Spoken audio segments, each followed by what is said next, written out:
Hello everybody. Today we're going to learn some useful words and sentence that we can use when we want to go to see a doctor. โอเคมื้อนี้เฮามาเรียนคำศัพท์และประโยคที่เกี่ยวกับการใช้เวลาเฮาไปหาหมอเวลาเฮาบ่สบายซึ่งช่วงนี้ก็เป็นช่วงที่อากาศมันก็เปลี่ยนแปลงเนาะเฮาก็มาเรียนรู้กันผู้ใดได้ผู้ใดเป็นน้ำใสตัวจริงโอเค let's get started มาเบิ่งกันเลยเนาะเบิ่งคำศัพท์ที่1เนาะ man terrible headache terrible headache terrible headache แปลว่าเจ็บหัวแห้งวันนี้ let's look at example มาเบิ่งประโยคตัวอย่างกันเลยเนาะคือ he has a terrible headache he has a terrible headache เนาะแปลว่าเล่าเจ็บหัวแห้งเนาะเราผู้ชายนะเจ็บหัวแห้งเนาะโอเคมาเบิ่งคำศัพท์ต่อไปเลยเนาะ man high temperature high temperature high temperature แปลว่าอุณหภูมิสูงหรืออุณหภูมิสูงเนาะซึ่งที่จริงแล้ว high temperature สามารถแปลว่าบ่สบายได้เนาะบ่สบายแน่นอนเวลามีอุณหภูมิสูงหรือผิดปกติก็คือเราบ่สบายแน่นอน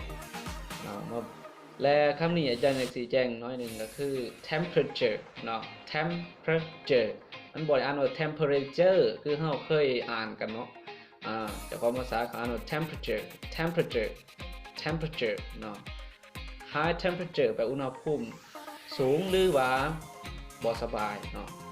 มึงตัวอย่างกันเลยเนาะ do you have high temperature do you have high temperature เนาะ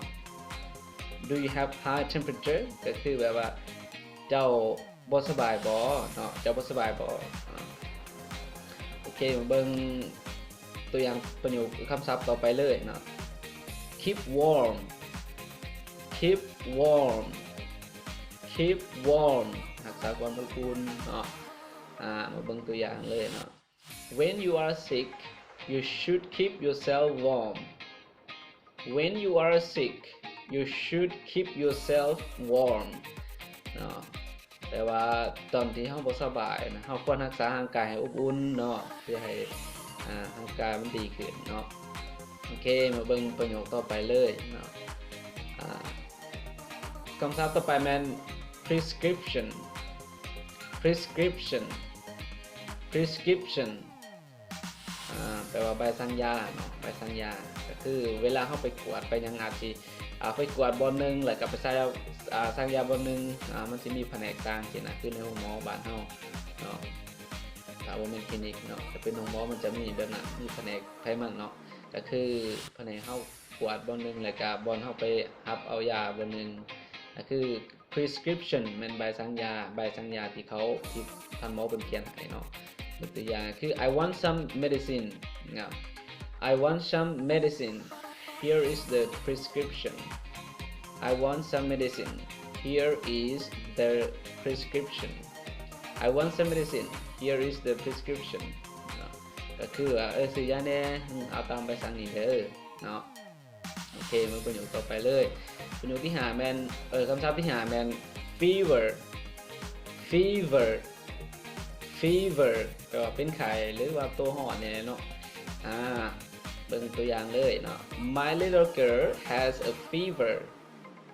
My little girl has a fever เนาะลูกสาวข่อยเป็นไข้เนาะโอเคมึงตึงประโยคต่อไปคำศัพท์ต่อไปแม่น pharmacy pharmacy pharmacy แปลว่าร้านขายยาเนาะแล้วมีอีกคำนึงเป็น drugstore drugstore ซึ่งอาจารย์บริหารใส่เพราะว่ามันออกเสียงอย่างน้อยนึงตัวนี้ง่ายกว่าเนาะ pharmacy ง่ายกว่าแต่ว่าเรียนรู้ไว้ก็ดีเนาะแปลว่าร้านขายยามาดูตัวอย่างเนาะ where have you been where have you been where have you been เนาะจะไปไสมาก็คือแบบว่าจะไปไสมาเนาะในความหมายเนาะจะไปไสมาแบบบ่เห็นนะบึ้นนึงสินะ where have you been เนาะจะไปไสมาI've been from the pharmacy I've been from the pharmacy I've been from the pharmacy I've been from the pharmacy แปลว่าข้อยมาแต่หานขายยาก็คือไปซื้อยาเลยเนาะไปหาซื้อยาโอเคเบิ่งประโยคต่อไป flu flu flu แปลว่าไข้หวัดใหญ่เนาะไข้หวัดใหญ่ flu เป็นตัวอย่างเลยเนาะ I have a flu I have a flu แปลว่าเป็นไข้หวัดใหญ่ถ้าเป็นบุรุษที่3จะ he she it has แน่นอน it กะใช้ได้เนาะกับศัพท์เนาะเวลามันติดเสื้อติดหยังนะ I have a flu หรือว่า she has a flu he has a flu ใช่ไหม they have a flu we have a flu เป็นเกิดวันนี้ตามมาใส่ได้เนาะมาเบิ่งคำศัพท์ต่อไปเป็น throat throat แปลว่าคู่ข้อหรือว่าข้อห้อยนี่แหละเนาะคู่ข้อข้อห้อยนี่เนี่ย throat อ่านว่า throat มันจะมี th แล้วก็เสียงนั่นเนาะ throat throat แล้วบีบลงมาหน่อยหนึ่งโอเคมาเบิ่งตัวอย่างเนาะ she has a sore throat she has a sore throat she has a sore throat นางเจ็บคอเนาะ sore throat sore แปลว่าเจ็บเนาะ she has a sore throat แปลว่านางเจ็บคอเจ็บคอเบิ่งคำศัพท์ต่อไปเลยนะ chest chest chest แปลว่าหน้าอกเนาะหน้าอกมาเบิ่งตัวอย่างเนาะ Are you feeling any chest pain Are you feeling any chest pain no. Are you feeling any chest pain เนาะแปลว่าเจ้าบ่รู้สึกเจ็บหน้าอกในบ่เนาะแบบถ้าถามคนแต่ว่าเป็นหมอก็ถามคนป่วยคนไข้แหละเนาะหรือเขาสามารถใส่ถามหมู่เพื่อนก็ได้เนาะใส่ยืนกันว่าเจ้าบ่รู้สึกเจ็บหน้าอกในบ่แบบว่าแบบถือกระทบอันนี้อันนั้นสินะครับถามว่า Are you feeling any chest pain Are you feeling any chest pain นะโอเคมาเบิ่งคำศัพท์ต่อไปเลยเนาะ medicine เนาะ medicine แปลว่ายาเนาะ medicine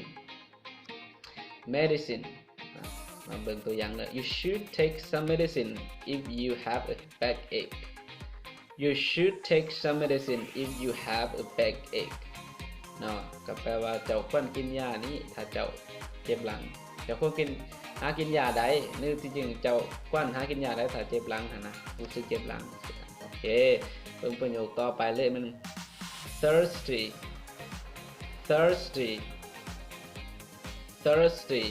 แปลว่าหิวน้ำเนาะหิวน้ำก็ให้น้ำอยากน้ำนี่แหละเนาะมาเบิ่งตัวอย่างเลย I am thirsty can I have a glass of water I'm sorry I am thirsty can I have a glass of water I am thirsty can I have a glass of water ก็ได้ water ก็ได้คืออาจารย์จะมักออกเสียงเป็นสไตล์แบบ American English ก็คือ water เนาะอีกทีนึงเนาะ I am thirsty can I have a glass of water แปลว่าขอหิวน้ำขอน้ำดื่มได้จอกนึงได้บ่ขอน้ำดื่มจอกนึงแน่ได้บ่ก็ได้แล้วแต่เนาะแต่จะได้สิฟังนวลกว่ากันมาเบิ่งคำศัพท์สุดท้ายแม่น liquid แปลว่าน้ำของเหลวเนี่ยน้ำดื่มน้ำยังนี่แหละน้ำสะอาดน้ำที่แบบใช้บ่ทันในผสมอีสังส่วนหลาย liquid มาเบิ่งตัวอย่างก็แม่น how much liquid do you think this bottle contains How much liquid do you think this bottle contains อีกทีนึงเนาะไว้ขึ้นหน่อยนึง How much liquid do you think this bottle contains How much liquid do you think this bottle contains เนาะก็แปลว่าเจ้าคิดว่าขวดนี้สามารถบรรจุน้ำได้หลายปานใดโอเค Thank you for watching. Please like and share this clip out. And don't forget to comment that what do you want to learn next down below on the comment section. Okay, bye.